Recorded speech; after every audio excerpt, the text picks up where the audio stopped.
exprimé ma première priorité, je l'ai dit tout à l'heure, parce qu'un citoyen en bonne santé est un citoyen productif, donc qui peut travailler plus, qui peut permettre à la collectivité d'avoir plus d'argent, plus de disponibilité, ainsi de suite. Bon. Laurent Gbagbo a parlé tout à l'heure de l'AMU. Effectivement, il a dit que les divers systèmes existent. Nous avons effectivement parlé d'un plan santé également, où nous prévoyons donc 1000 francs par personne.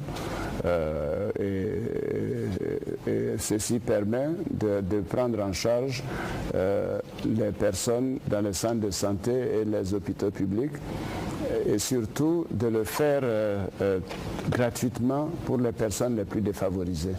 C'est important, et qu'ils auront les médicaments de base quand c'est nécessaire contre le palu, l'aspirine, des choses comme ça.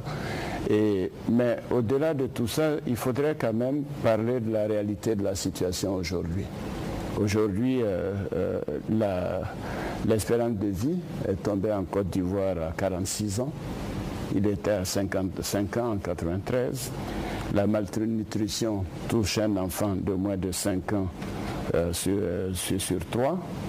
Et sa forme aiguë, donc un enfant sur 15.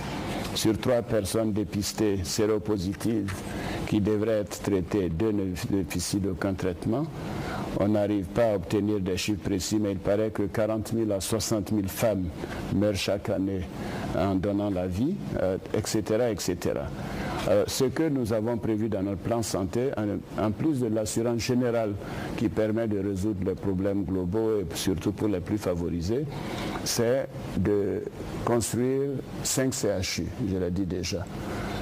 C'est de faire en sorte qu'il y ait un certain nombre de centres de santé et surtout qu'aucun Ivoirien n'ait à se déplacer plus de 5 km pour avoir accès à un centre de santé.